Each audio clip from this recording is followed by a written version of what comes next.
Okay. Allu Arjun. Allu Arjun గారండి Born artist అనిపిస్తూ ఉంటుందండి ఎప్పుడో ఎందుకో నాకండి.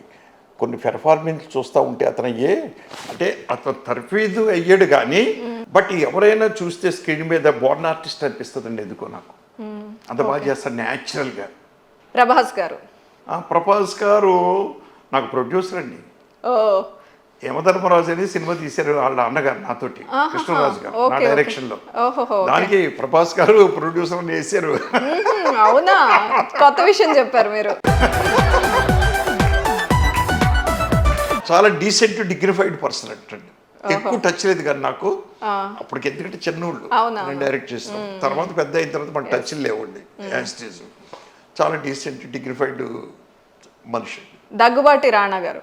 నాకు పెద్ద టచ్ లేదండి అసలు. ఆయన సినిమాలు ఏమన్నా చూసారా? తక్కువ చూశాను సినిమాలు కూడా. Natural star Nani.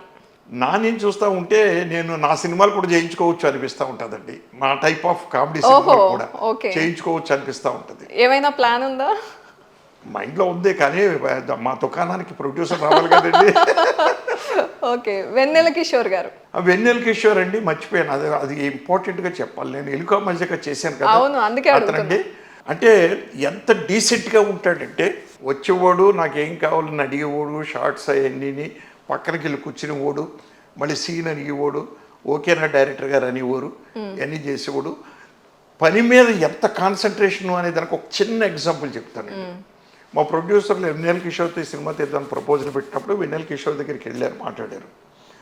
Okay done, Relangi Narasimha direction నేను చేస్తున్నాను అన్నాడు. అన్న తర్వాత ఆయన కథ డైరెక్టర్ గారు మీకు వినిపించాలి కాబట్టి ఎక్కడ మీట్ అవుదాం, ఎలా మీట్ అవుదాము అన్నారు. నేనే ఆయన ఇంటికి వస్తాను, నన్ను మీట్ అవ్వడం ఏంటి ఆయన అన్నాడండి వెన్నెల కిషోర్ గారు. షూటింగ్ ఫినిష్ చేసుకుని రాత్రి 11 గంటలకు మా ఇంటికి వచ్చి